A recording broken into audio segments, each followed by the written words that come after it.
many of y'all know, that we have gone through an atomic era after World War II.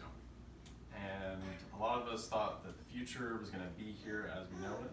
We were going to have nuclear-powered flying cars like the Jetsons, and everything was going to be powered by nuclear power. My name is Connor, and I have done countless hours of research with people that are more intelligent than me, scientists and world leaders that have looked into this nuclear sustainability. And it's actually baffling the amount of things that people don't understand about nuclear energy. There is a negative stigma with nuclear energy in terms of how it can be dangerous and a lot of the things that have happened in the past, and also what to do with the nuclear waste. But what people also don't realize is the pollution that we have from the fossil fuels that we have now that you don't get with nuclear energy, and also the power demands that are very difficult to meet. I'm going to compare these things to other fuel solutions, how efficient they are, and also the future of the power output that we need. 90% of carbon that's released into the atmosphere is from coal plants alone, but they only allow us to produce 27.4% of the energy required in the United States. And on the other hand, you have nuclear energy that has 19.3% of power output for the United States with no emissions into the atmosphere. A lot of people are very concerned about what we're going to do with the disposal of nuclear waste, but scientists have made bunkers that are made of concrete to store this waste for up to 100,000 years. There's no solution right now to completely getting rid of it or disposing of it, but they're working on it. A lot of people are very concerned about potential disasters from nuclear power plants.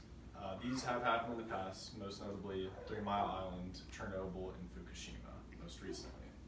And it leaves a bad taste in people's mouth thinking that these are actually very dangerous.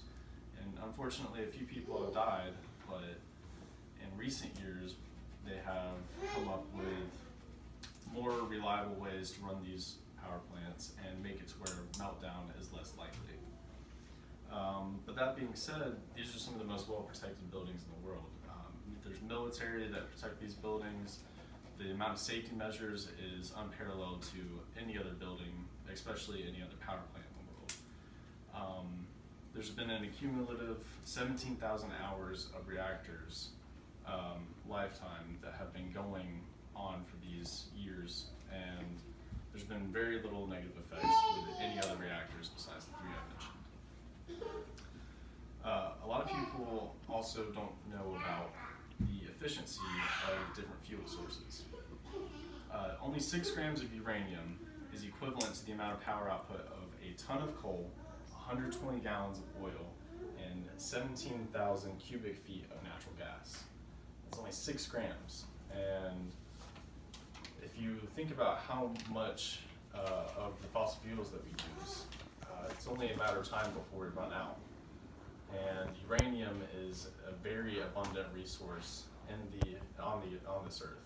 And they're finding ways to reprocess uranium and burn it again. It makes it even more efficient.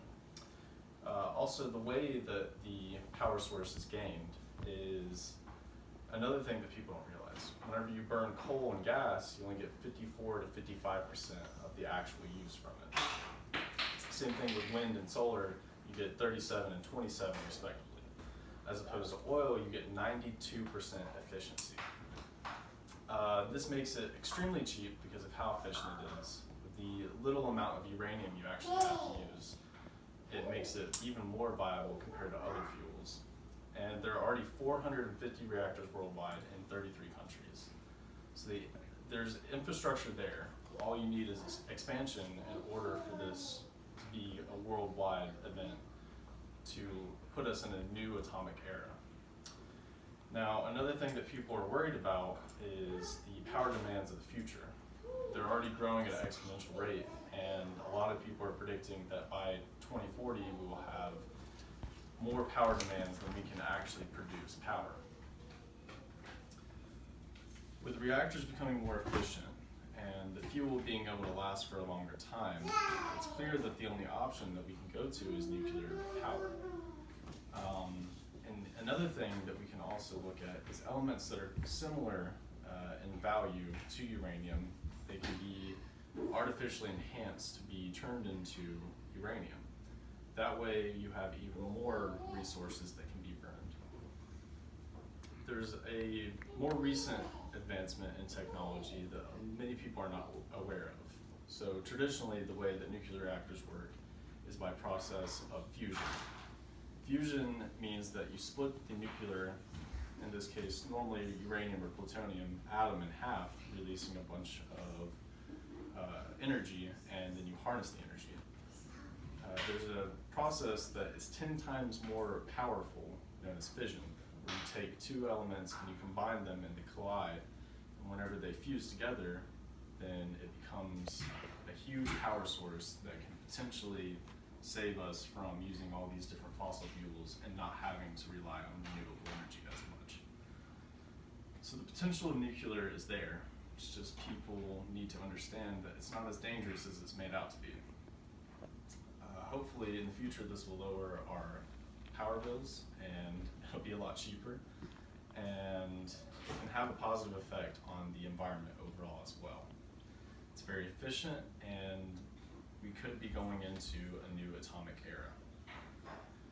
Hopefully world leaders and scientists will be able to come up with a definitive way to get this going and let the public know nuclear energy isn't as dangerous as people think it is.